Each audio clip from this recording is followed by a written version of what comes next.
자, 우리 하나님의 말씀 우리 함께 보도록 하겠습니다. 하나님의 말씀은 마태복음으로 갑니다. 마태복음 1장 24절에서 25절까지의 말씀입니다. 마태복음 1장 24절에서 25절 말씀 우리가 함께 합독해 보겠습니다. 요셉이 잠에서 깨어 일어나 주의 사자의 분부대로 행하여 그의 아내를 데려왔으나 아들을 낳기까지 동침하지 아니하였더니 낳음의 이름을 예수라 하니라. 아멘.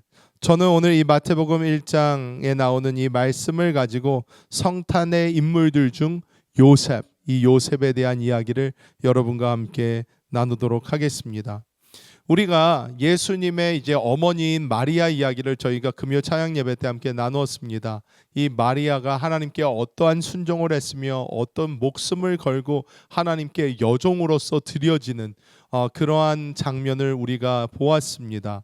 이것은 보통 헌신이 아닙니다. 하지만 제가 늘 강조하는 것 중에 하나가 아무리 위대한 어머니가 있다 하더라도 이 어머니를 옆에서 지켜주고 보호해 줄 수 있는 아버지가 필요하다는 것입니다.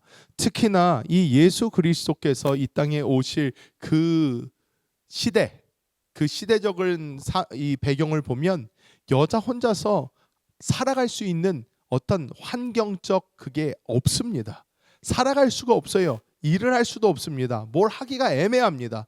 그렇기 때문에 이 남자가, 이 남편이 그 아내를 지켜주고 돌봐줘야 됐는데, 이 성경에 이 마리아를 예수님께서 장성하기까지 지키고 보호해 주면서 아버지의 역할을 이 땅에서 했던 사람이 바로 이 요셉이라는 것입니다. 근데 여러분, 성경을 보면요, 마리아가 이야기한 부분들은 좀 나옵니다. 그래도 우리가 마리아의 찬가, 그래서 마리아가 엘리자벳을 만나러 갔을 때 엘리자벳 속에 있던 세례 요한이 막 신이 나서 춤을 추니까 마리아가 또 성령의 감동으로 인해서 한 얘기도 있고, 지금 천사 가브리엘을 만나서 나눈 얘기도 있고, 뭐 우리가 가나 혼인잔치에서 마리아가 어떻게 얘기를 했으며 이런 것이 다 남아 있어요. 근데 성경에 보면 정말 중요한 인물임에도 불구하고 이 요셉은 한 말이 단 한마디도 적혀 있지 않습니다. 그래서 침묵의 사람 이렇게도 부릅니다. 왜? 성경에 단 한마디도 나오지가 않았어요. 요셉의 존재는 나오는데 요셉이 한 이야기는 나오지가 않습니다. 그런데 그의 침묵은 할 말이 없어서가 아닙니다. 그것은 한 가정을 지켜내고 인류를 구원해야 되는 이 메시아를 보호하기 위하여 이 요셉이라는 사람이 감내해야 됐던 가장의 무게이자 거룩한 책임감이었다는 것입니다. 그래서 오늘 우리가 이 요셉의 이야기를 다시 한번 살펴보면서 하나님께서 우리에게 주시는 그 은혜를 함께 나눠보도록 하겠습니다. 먼저 우리가 요셉에게 볼 수 있는 것이 무엇이냐? 바로 감싸주는 의를 우리가 볼 수 있습니다. 마태복음 1장 19절 우리가 함께 읽어볼까요? 그의 남편 요셉은 의로운 사람이라 그를 드러내지 아니하고 가만히 끊고자 하여, 이러한 내용이 나옵니다. 요셉에게 소문이 들어왔습니다. 여러분, 제가 이스라엘의 이 결혼 풍습과 문화에 대해서 벌써 설명을 많이 드렸어요. 그런데 이 이스라엘의 결혼은 어떻게 이루어지느냐? 성문 앞 장로들이 있는 데서 양가의 아버지들이 서로 만납니다. 양가의 아버지들이 서로 만나서 이 남편 될 사람과 신부 될 사람이 그때 보고 거기에서 아버지들끼리 이제 이야기를 합니다. 아버지들끼리 이야기를 해서 이제 신부를 데려오는데 필요한 지참금을 얼마나 줄 것인가, 뭐 여러 가지 이야기를 나눈 후에 이제 결혼할 이 신부에게 이제 묻습니다. 하겠느냐 해가지고 이 포도주를 줘서 이것을 마시는 순간 이 결혼은 이미 성사가 됩니다. 근데 성사가 되는 것과 별개로 그곳부터 이제 결혼했으니 같이 살자가 아닙니다.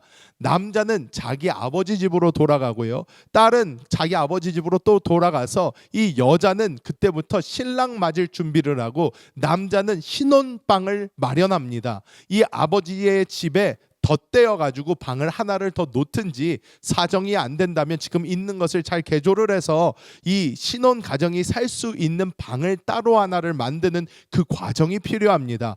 그래서 이 과정이 뭐 짧으면 몇 달에서 길면 몇 년까지도 걸렸다고 합니다.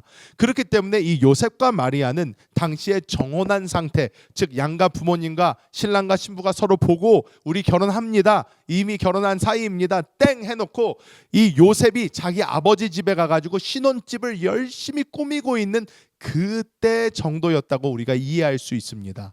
그런데 이 당시에 왜 우리가 이 이야기를 보면 이 마리아가 이야기를 해요. 나는 남자를 알지 못합니다. 결혼을 했대요. 이미 결혼을 했는데 남자를 알지 못합니다. 이거 왜 그런가? 요셉이 아직 신혼집이 준비가 안 된 거예요. 아직 데리러 안 간 겁니다. 이 혼인 잔치는 아직 이루어지지 않은 거예요. 그러니까 이 요셉은 신혼집을 열심히 꾸미고 있고 마리아는 기다리던 중인데 갑자기 마리아의 소식이 요셉에게 들려오는데 뭐라고 합니까? 마리아가 임신을 했다고 합니다. 여러분, 청천벽력과 같은 소리입니다. 말도 안 되는 소리지요. 이 요셉은 어떻습니까? 별의별 생각이 다 들었을 것입니다. 이 요셉이 화도 났을 것이고요. 그리고 이 요셉이 겁도 났을 것입니다. 그 이유가 무엇입니까? 아니, 자기가 결혼할 사람이 기다리지를 못해서 누구 자식인지 모르는 자식을 배웠다는 사실만으로도 화는 날 텐데, 그런데 이제 이 뒤에 따라올 비난들이 있을 거라는 거예요. 무엇입니까? 당시의 유대 문화도 우리 한국 문화랑 되게 비슷해서 체면을 엄청나게 중시하는 문화입니다. 그러다 보니까 어떻습니까? 소문이 이제 날 거잖아요. 마리아가 임신했대더라. 이미 요셉하고 뭐 첫날 밤도 치르지 않았는데 벌써 임신을 해가지고 배가 불러온다더라. 이런 소리가 나기 시작을 하면 이 요셉의 명예가 떨어지는 거예요. 여러분, 이 당시에 예수님께도 가늠한 여자를 끌고 오지 않습니까? 여러분, 우리가 생각할 때 참 너무하다, 이상하다 생각하는데 이 유대인들은 그 일을 왜 했냐면 이 가늠한 여성을 끌고 나와서 공개적으로 망신과 수치를 준 후에 돌로 쳐 죽여야만 남편의 이 체면이 산다라는 거예요. 남편의 명예를 지킬 수 있다는 거예요. 이 여자에게 더 많은 수치를 주고 모욕을 주는 것이 남편의 명예를 지키는 방법이라고 생각을 했어요. 그렇기 때문에 이 여자를 끌어내서 이 여자에게 수치를 줘야만 남자의 명예를 지킬 수 있는 것입니다. 그런데 요셉이 어떻게 합니까? 이렇게 쓰여져 있죠. 남편 요셉은 의로운 사람이라 그를 드러내지 아니하고 가만히 끊고자 하여, 이렇게 나와 있는데요. 의로운 사람이라라는 이 단어가 헬라어 원어로 디카이오스라는 단어를 사용을 했는데, 이 디카이오스라는 단어가 가진 뜻은 무엇이냐? 율법을 철저히 지키는 상태를 이야기합니다. 근데 당시의 율법은 어떻게 돼 있어요? 끌어내서 죽이라는 거예요. 돌로 쳐서 망신을 준 다음에 돌로 쳐서 죽이라는 거예요. 근데 요셉이 가지고 있었던 그 의는 어떤 의입니까? 생명 살리고 봐야 된다라는 의입니다. 가만히 끊고자 하여, 이 끊는다는 게 영어로 보면 divorce라고 나옵니다. 이 이혼하겠다는 거예요. 그냥 혼인을 없었던 일로 끊고 이 여자가 생명 지킬 수 있도록 보내줘야 되겠다. 이런 식으로 이 요셉이 가만히 끊고자 했습니다.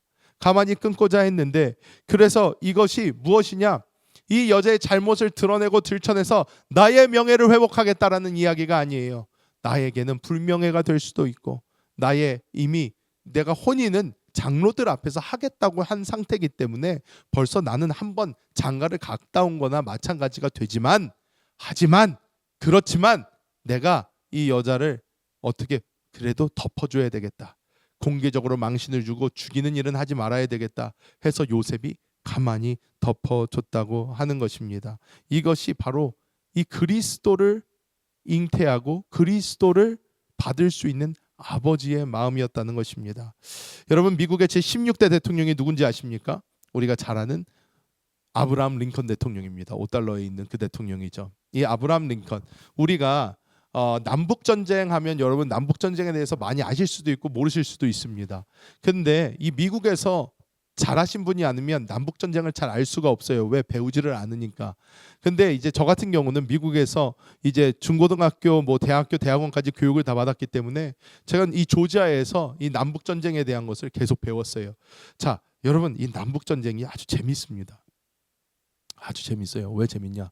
이 16대 대통령 아브라함 링컨 때 일어난 전쟁입니다.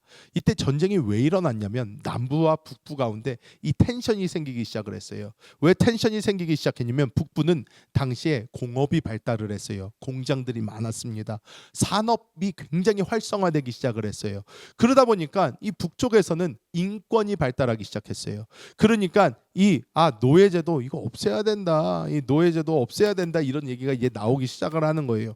근데 남부에 있는 사람들은요, 공업이 발달하지를 않았어요. 공업이 발달하지 않으니까 다 이 조지아도 이 면 농장, 이 뭐 그 땅콩 농장, 이런 농장들 지천인 거예요. 그런데 당시에 우리는 공업이 발달하지를 않으니까 남부는 기계가 없는 거예요. 그러니까 이 일을 누가 해야 돼요? 노예가 해야 되는 거예요. 그러니까 이 남부 사람들은 노예를 많이 거느리고 있었습니다. 그런데 북쪽에서 소식이 자꾸 들려와요. 뭐라고 합니까? 노예 해방시켜야 된다 얘기를 합니다. 자, 그러면 남쪽에서 뭐라고 그러겠어요? 뭐 좋다, 좋은데 그러면 대책을 내놔라. 대책을 내놔라. 아니, 우리는 지금 농사 지어야 되고 우리도 먹고 살아야 되는데 우리는 방법이 없다. 지금 나도 이 노예를 샀는데 돈을 얼마나 많이 낸 줄 아냐? 이 노예 사는데 돈 이만큼 내가지고 내가 노예를 사들였는데 단숨에 없애버려라? 놔줘라? 그러면 나는 어떻게 살라고? 나는 망하라는 거냐? 이렇게 된 거예요. 이렇게 되니까 남쪽하고 북쪽하고 텐션이 강해지다가 남쪽이 떨어져 나가버립니다. 나 너네랑 같이 못 살겠다. 우리는 삶의 방식이 너무 다르다. 우린 같이 못 산다. 니네끼리 알아서 살아라. 우리는 우리나라 만들어서 새로 살겠다. 그래서 남쪽에 있는 주들이요, 따로 연합을 이룹니다. 따로 연합을 이뤘더니 아브라함 링컨이 그때 일어나요. 절대로 하나의 미국이 갈라지게 할 수 없다. 그래서 아브라함 링컨이 일어나가지고 전쟁을 합니다. 전쟁을 그래서 한 거예요. 하나의 미국을 지키기 위해서 한 겁니다. 그런데 문제가 있었어요. 무슨 문제냐? 남북전쟁은 절대로 북쪽이 이길 수 없는 전쟁이었어요. 왜? 남쪽의 모든 위대한 장군들은 다 남쪽 출신이에요. 남쪽에 다 있어요. 제너럴 리 뭐 이런 사람들 다 남쪽 출신입니다. 남쪽에서 우리가 흔히 말하는 뭐 육군사관학교 이런 데 있잖아요.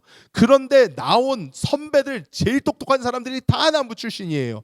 다 남부 출신이니까 어떻게 합니까? 싸우면 질 수밖에 없어요, 북쪽이. 그런데 전투를 거듭하다가 마지막 때 돼서 전쟁의 쐐기를 박는 이 전투가 일어나는데, 그것이 그 유명한 게티스버그라는 곳에서 일어난 Battle of Gettysburg입니다. 게티스버그라는 곳에서 만나가지고 남북이 붙었는데 북쪽이 이겨버렸어요. 이걸 이겼는데 그 당시에 북쪽의 사령관이 누구였냐면 밀스 장군이라는 사람이었어요. 근데 이 장군이 어떻게 하냐? 이겨서 그 기세를 몰아서 도망가는 남부군을 갖다가 쳐부셔야 되는데, 쫓아내려가면서 섬멸을 해야 되는데 이 밀스 장군이 어떻게 하냐면 안 가요. 안 쫓아갑니다. 도망가게 냅둡니다. 북쪽에 있는 사람들이 뚜껑이 열렸어요. 아브라함 링컨 대통령이 정말로 뚜껑이 열렸습니다. 너무 화를 냈어요. 왜? 전쟁 끝낼 수 있었는데, 지금까지 그 많은 사상자를 낸 이 전쟁 끝낼 수 있었는데 밀스 장군이 그 마침표를 제대로 안 찍었다는 거예요. 열이 받아가지고 편지를 씁니다. 편지를 이제 당신 때문에 이 전쟁에서 얼마나 사람이 더 죽게 되고 당신의 그 잘못된 판단으로 막 편지를 써서 이 편지를 썼는데, 여러분, 이 편지가 어디에서 언제 발견된지 아십니까? 밀스 장군 서재에서 발견된 게 아니라요, 아브라함 링컨이 암살당한 후에 백악관 그의 책상 속에서 이 편지가 나온 거예요. 뭐라고 써져 있었냐? Never sent and never signed. 이렇게 써져 있었어요. 무슨 말이냐? 아브라함 링컨 대통령은요, 화가 났어요. 하지만 자기가 지금 이 장군을 질책하는 이 편지를 보낸다면 이 장군의 사기를 꺾어버리고 이 전체적인 대의를 그르칠 수 있다라는 생각을 가지고 화가 머리끝까지 났지만 그거를 참아내고 이 편지를 쓰고 이 편지를 자기 책상 속에 그냥 넣어놨다는 거예요. 요셉이 사정 여러분 생각해 보십시오. 요셉 화가 났을 거예요. 머리끝까지 화가 났을 것입니다. 그런데 이 요셉은 어떡합니까? 그 화를 생명보다 화가 중요하지 않다 꾹꾹 눌러 담고 자기가 가만히 끝내려고 한 것입니다. 우리는 하나님의 대의를 볼 수 있는 사람들이 되어야 합니다. 우리가 그냥 우리의 감정대로, 느낌대로, 우리의 생각대로 움직이는 것이 아니라 하나님이 이 시간 원하시는 것이 무엇인지 볼 수 있는 그런 요셉과 같은 사람들이 되시기를 예수님의 이름으로 축복합니다. 두 번째로 우리가 알아야 되는 것이 이 요셉은 자신의 감정과 그 권리를 내려놓았어요. 우리가 마태복음 1장 20절 말씀 한번 볼까요? 이 일을 생각할 때에 주의 사자가 현몽하여 이르되 다윗의 자손 요셉아 내 아내 마리아 데려오기를 무서워하지 말라 그에게 잉태된 자는 성령으로 된 것이라 이렇게 말씀을 합니다. 이때 요셉의 마음속에 어떤 마음이 들었을까요? 여러분, 요셉이 천사가 하는 이 얘기를 듣고 아 그랬구나 뭐 별일 아니네 이렇게 생각을 했을까요? 여러분, 요셉이 이 얘기를 들었을 때 이 사람의 생각에는요 아직도 그게 나랑은 무슨 상관이고 왜 그러면 나한테 이런 일이 생기나, 나의 미래를 함께해야 될 이 마리아에게 왜 이런 일이 생기는 것인가, 영광도 아니고 이것은 자기랑은 상관없는 일이에요. 그런데 이 요셉은 어떻습니까? 자신의 생각, 감정, 의지 이것을 어떻게 하냐? 일어나자마자 어떻게 하냐면 일어나자마자 24절에 나오지만 에게르데이스라는 단어를 썼는데요. 이것은 뭐냐면요. 결단하면서 일어났다라는 거예요. 이게 무슨 뜻이냐면 요셉은요. 이 꿈을 꾸고 일어나서 결단을 했다는 것입니다. 내가 하나님의 일을 위해서 보호자가 되어야 되겠구나. 내가 하나님의 일을 위해서 내가 이 생명을 책임져야 되겠구나. 결단하면서 일어났다라는 것입니다. 여러분, 제가 어저께 굉장히 저도 전에도 이 분은 알고 있었지만 제가 다시 한번 이분을 보면서 굉장한 감동을 느꼈습니다. 누구냐면 니콜라스 윈턴이라는 분입니다. 이 서 니콜라스 윈턴인데요. 이 세계 2차 대전이 터졌는데 이분이 체코슬로바키아에 갔었던 거예요. 체코슬로바키아에 갔는데 거기에 보이는 많은 어린이들이 보였어요. 눈에 너무 밟히는 거예요. 야, 이거 전쟁이 일어나서 이제 얘네들 다 싹 죽을 것 같은데 얘네 어떻게 해야 되나? 당시에 유대인들은 다 끌려가고 있습니다. 그런 당시에 이 젊은 청년이었던 이 니콜라스 윈턴이요. 자신의 사비를 다 털어가지고요. 어떤 일을 하냐면요.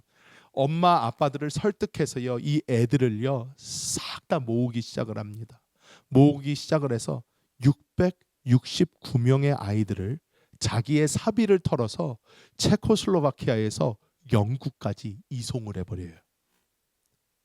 부모님 안아드려라, 부모님하고 작별 인사해라 한 다음에 이 애들을 싹 669명을 모아가지고요 영국으로 데려왔어요. 그리고 영국 정부에게 넘깁니다.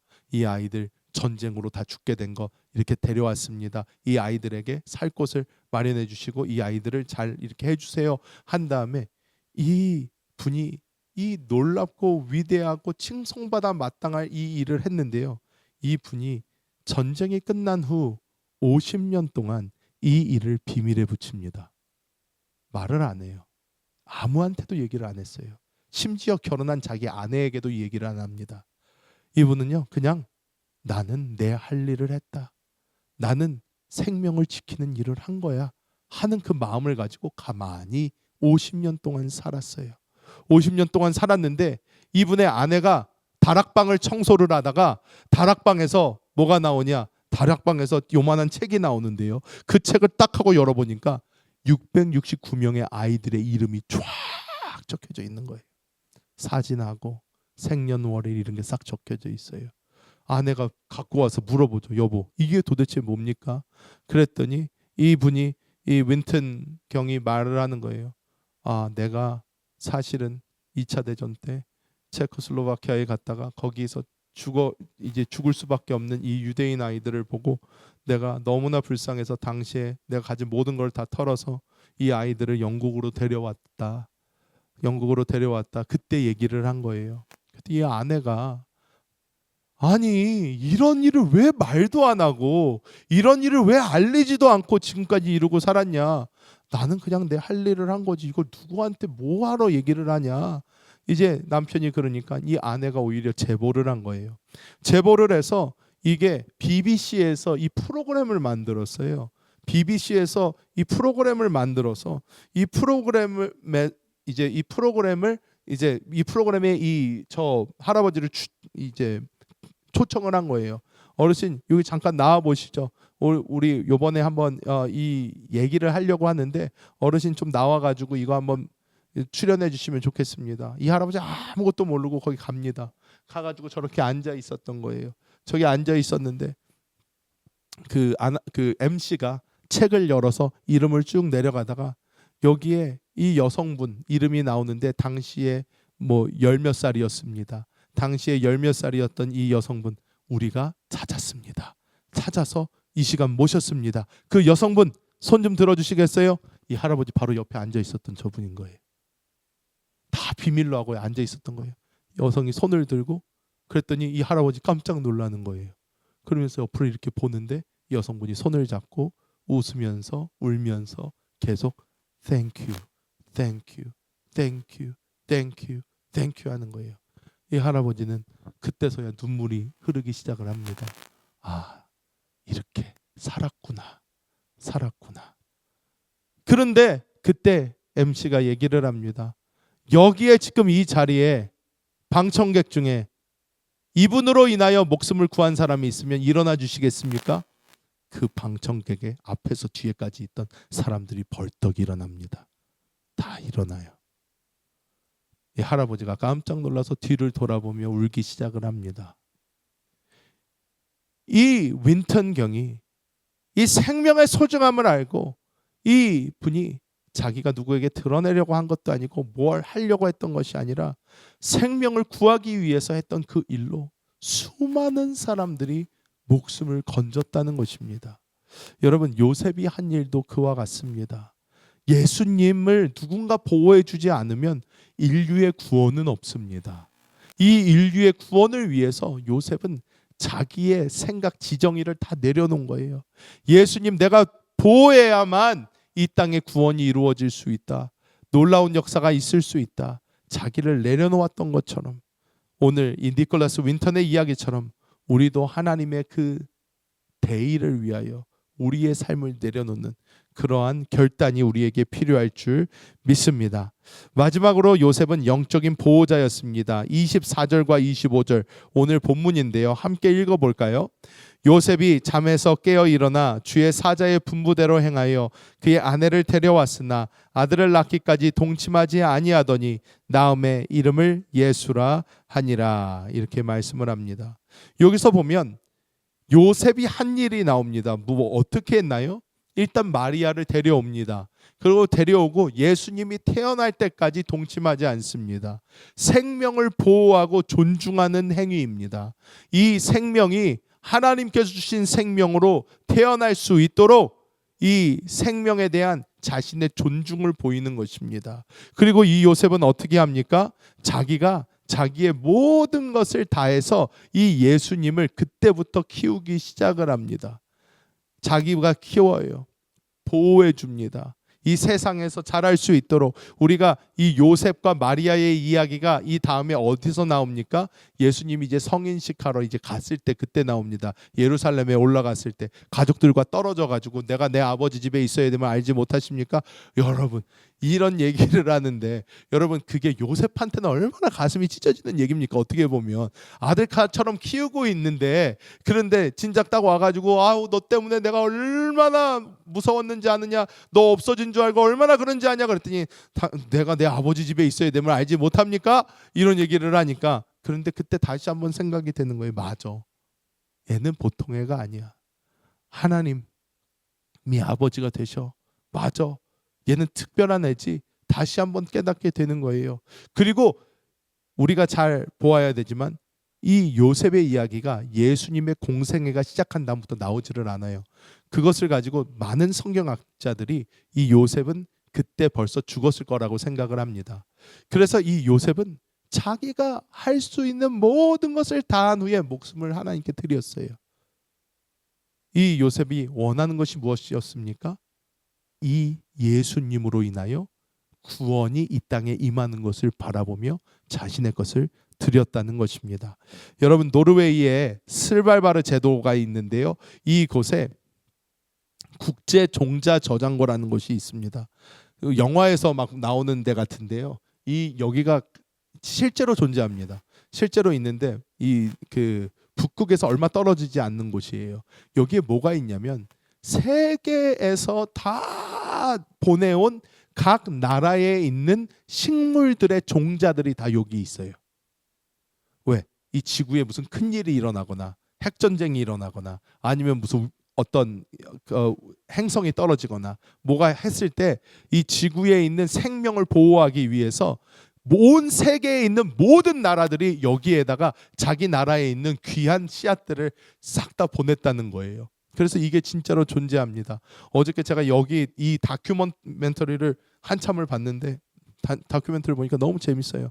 이 안에 이 되게 우주선처럼 생긴 이 안이 이 산 안으로 들어갑니다. 산 안으로 깊숙이 들어가요. 150m인가 들어간대요. 150m인가 산 안으로 들어가서 산 그 중간에다가 이걸 파놓은 거예요. 왜? 뭐 핵폭탄이 떨어지든 뭐가 떨어지든 뭐가 어떻게 되든 끝까지 살아남을 거라는 거예요. 그래서 저기 속에 씨앗들이 저장이 돼 있는데 저기 씨앗 저장해 놓은 걸 보면 저기 까만색 상자들 나오잖아요. 저런 데다가 다 보관이 돼 있어요. 근데 상자들이 다 똑같이 생겼는데 여기 보니까 상자가 좀 약간 갈색 상자들이 몇 개가 이렇게 보여요. 그래서 그 인터뷰하는 사람이 신기해서 아니 저 상자들은 왜 색깔이 달라요? 하고 보여주는데 거기 DPRK라고 딱 써져 있어요. DPRK 어디예요? 북한이에요. 북한에서 보낸 거예요. 북한에서도 보냈다는 거예요. 이 사람이 이야기합니다. 우리가 북한한테도 요청을 했다. 우리가 이런 기관인데 지구에 있는 모든 이 종자들을 다 살리려고 하는데 너네도 좀 보내달라. 그랬더니 북한이 거기에서 그 사람들이 보내준 상자에다가 하지 않고 자기들이 그 규격을 똑같이 만들어가지고 자기들이 스탬프 찍어가지고 자기들 따로 보낸 거예요. 따로 보냈어요. 우리가 알아서 합니다. 그럼 한 거죠. 그래가지고 거기 상자들이 6개인가 이렇게 딱 있는데 거기 그 상자들만 브라운 색깔. 그 뒤에 보니까 이 여자 그러면 설명을 해줘요. 북한 여기 있고요. 바로 뒤에 미국 상자들 있고요. 바로 그 옆에 한국 상자들이 있습니다. 여기는 지구에서는 다 흩어지고 갈라지고 으르렁거리고 싸우고 있지만 요 안에서는 다 하나 돼가지고 이러고 있습니다. 이렇게 이야기해 주는 거예요. 중요한 게 무엇이냐? 저기가 하는 것이 무엇입니까? 생명을 끝까지 지키려고 하는 거예요. 다음 어떤 일이 생길지 모르는 이 미래를 위해서 생명을 보관하는 것입니다. 여러분 우리에게 주신 하나님의 사명이 무엇인가요? 생명을 보존하고 그 생명을 전수하고 그 생명이 이어져 가게 하는 거예요. 제가 여러분에게 제가 이 담임 목사로 이제 취임하면서 이제 부탁을 드렸던 것이 있습니다. 무엇이었냐면 우리 교회에 새로운 어린아이들 이 생명들이 올 때에 그 아이들한테 정말로 사랑해 주시고 잘해 주셔라. 그 아이들이 이 교회에서 아무리 망나니 짓을 해도 끝까지 사랑해 주셔라. 제가 그 얘기를 해드렸어요. 그 이유가 있습니다. 우리 애들이 많아서 그런 게 아니었어요. 절대로. 무엇이냐? 제가 교회를 오랫동안 봐옵니다. 저도 이 교회에서 자랐는데 저는 어려서 이 교회에서 자라면서 정말 많이 혼났어요. 정말 많이 혼났습니다. 제가 그리고 약간 시범용으로 많이 혼났어요. 왜? 다른 사람들은 성도들 자녀는요 혼나면요 시험 들어서 나가버립니다. 성도랑. 하지만 저는 목사님 자녀니까 어때요? 시험에 못 들어요. 시험 들면 뭐합니까? 소용이 없어요. 그래도 교회 나와야 돼요. 어쩔 수가 없습니다. 여러분 제가 얼마나 많이 혼났는지 얼마나 공개적으로 망신도 많이 당하고 공개적으로 많이 혼났는지 모릅니다. 여러분 제가 이 드럼을 쳤었는데 이 드럼을 갖다가 당시에 이게 옛날 순복음이에요. 옛날 순복음. 노래가 얼마나 빠른지 몰라요. 막 이러면서 부르는데 그걸 드럼을 치잖아요. 그걸 갖다가 드럼을요 한 곡을 갖다가 한 15분 20분 동안 부르면요 손이요 나중에는 내가 이게 손인지 오징어인지 모르겠어요. 막 흐물흐물해집니다. 너무나 힘들어요. 자 그렇게 40분을 갖다가 드럼을 치고 땀이 범벅이 돼가지고 이게 내려와가지고요 의자에 이렇게 앉는데 의자에서 조금만 몸이 이렇게 뒤로 처진다. 강대상에서 호통이 떨어집니다. 야 김나식 똑바로 앉아. 그러고 소리를 이렇게 하고 얼마나 혼났는지 몰라요. 교회에서 진짜 많이 혼나고 또 교회에서 당시 아이들도 마찬가지예요. 머리가 노라면 노랗다고 혼나고 옷이 짧으면 짧다고 혼나고 옷이 크면 크다고 혼나고 아주 그냥 계속 혼났어요. 그런데 중요한 게 무엇이냐? 그 아이들이요, 다 갔어요. 교회 안 나갑니다. 이제 교회 안 가요. 왜냐? 교회에 대한 이미지가 좋은 이미지도 있지만 교회에 대한 것이 늘 나는 가면 혼났던 곳이 교회예요. 욕먹었던 데가 교회고, 받아들여주지 않고 어른들의 어떠한 그런 수준에 맞춰가지고 아이들을 맞춘 곳이 교회예요. 그렇게 되다 보니까 아이들이 속으로 생각하기에 이 교회는 내가 빨리 벗어날 곳이지 내가 계속 있고 싶은 곳이 아니에요. 그래서 제가 그랬어요. 아이들이, 저도 아이들이 조금만 크잖아요. 이렇게 우리가 보잖아요. 얘네가 사춘기 딱 되고 중고등학생 딱 되잖아요. 그러면 일어나서 찬양하라고 그래도 안 일어나요. 입을 벌려서 찬양하라도 안 해요. 율동을 해라 더 안 해요. 특히 남자애들은 꿈도 못 꿉니다. 가만히 앉아 있다가 끝나면 슥 하고 사라지는 거예요. 근데 여러분, 이 아이들이 어려서 딱 그 시기가 있거든요. 가장 난리를 많이 치는 그 시기. 그 시기만 우리가 참아주잖아요. 그러면요, 그 다음부터는 하지 해라 그래도 안 해요. 해라 그래도 안 해요. 그렇기 때문에 제가 여러분에게 부탁을 드렸어요. 우리 애들이기 때문이 아니라, 저는 그래서요, 다른 집에 애가, 그때 맨 처음에 우리 교회에 있을 때 다른 집 애가 와가지고 설교 시간에 여기를 100m 달리기 하듯이 막 뛰어갔는데도 저는 너무 행복했어요. 그게, 야, 우리 교회에 애가 있구나. 할렐루야. 그래, 잘한다. 더 해도 괜찮아. 그 집 엄마 아빠는 죽으려고 그래요. 막 어떡하면 좋아. 쟤 저러면 안 되는데 막. 그러는데 엄마 아빠는 괜찮아요. 정말 괜찮다고. 그냥 편하게 있으시라고. 그냥 저한테 집중하시라고 합니다. 왜? 얘는요, 조금만 지나면 안 해요. 조금만 지나면 안 하거든요. 교회에 대한 이미지, 그 생각, 마음이 어떻게 해야 되나? 교회만 오면 어른들이 만날 때마다 예쁘다, 착하다, 잘했다, 너 잘 왔다, 너가 오니까 너무 좋다, 야, 너가 오늘도 이렇게 해주니까 너무 좋고, 너가 와서 한번 웃어주니까 좋고, 너가 있으니까 우리 교회가 너무 좋다. 애들이 어려서부터 그런 얘기를 계속 듣잖아요. 그러면요, 애들은요, 머릿속에 뭐가 심기냐면요, 교회는 좋은 곳이다가 심겨요. 교회는 좋은 곳이 돼요. 내가 세상에 있다가 어렵고 힘들고 정말로 방황할 그때도 교회가 생각이 나요. 나 교회 가야 되겠다. 내가 지금 밖에서는 사람들이 나에게 손가락질하고 뭐라고 그러고 하는데, 내가 어려서부터 교회만 가면 그렇게 나 잘해줬어. 그렇게 예쁘다고 해줬어.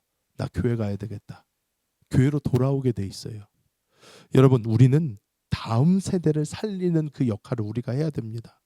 우리가 해야 돼요. 저는 기도한 게 있어요. 뭐냐? 여러분, 제가 말을 이렇게 하고 우리 애들이 교회 와가지고 난리치면요, 제 속은 어떨까요? 열이 받아요. 화가 나요. 그래서 우리 애들은 제가 혼내게 됩니다. 제가 혼내게 되는데요, 저는 그러니까요, 그 아이들을 볼 때 담임 목사로서 보게 되는 게 아니라 아빠로서 보게 되는 거예요. 그러니까 제가 하나님한테 기도했어요. 하나님의 마음으로 교회를 하려고 하는데, 그런데 내가 아버지의 마음 때문에 아이들을 잡기 시작을 하면 또 똑같이 되고 마는데, 하나님 나 좀 도와달라고 기도를 했어요. 기도를 했는데 지금도 됐다 안 됐다 합니다. 그런데 은혜가 있을 때는요, 정말로 우리 애들이 밖에서 소리 지르는 그 소리가 딱 들릴 때 갑자기 기분이 좋아져요. 아, 우리 교회에 어린애가 있구나. 할렐루야. 밖에서 소리 지르는 애도 있구나. 뛰어다니는 소리도 있구나. 여러분, 지금 여러분 보고 뛰라고 그러면요, 다쳐요. 큰일 납니다. 애들이니까 뛸 수 있는 거예요. 그래서 우리가 정말로 그런 마음을 가지고, 저부터도 기도했어요. 하나님 도와달라고. 우리가 그렇게 사랑으로 다음 세대를 우리가 보호하고 키워가고 사랑으로 부어주고 하면서, 우리가 점점 그들이 머리가 커감에 의해서 하나님에 대해서 알게 해주고 만나게 해주고 그 안에서 자라게 해주고 할 때에, 이들이 다음 시대의 기둥들이 되어서 하나님의 나라를 세워가는 그러한 자녀들이 될 줄 믿습니다. 말씀을 맺도록 하겠습니다. 여러분, 요셉을 우린 다시 한번 그려보시기 바랍니다. 요셉이 없었으면 어떻을까? 하나님의 역사가 또 얼마나 늦어졌을까? 마리아의 순종뿐만이 아니라 요셉의 순종을 통해서 예수님이 보호가 됐구나. 우리는 다시 한번 바라보면서 이 신앙생활, 믿음의 생활 주님 안에서 승리하시기를 예수님의 이름으로 축복합니다.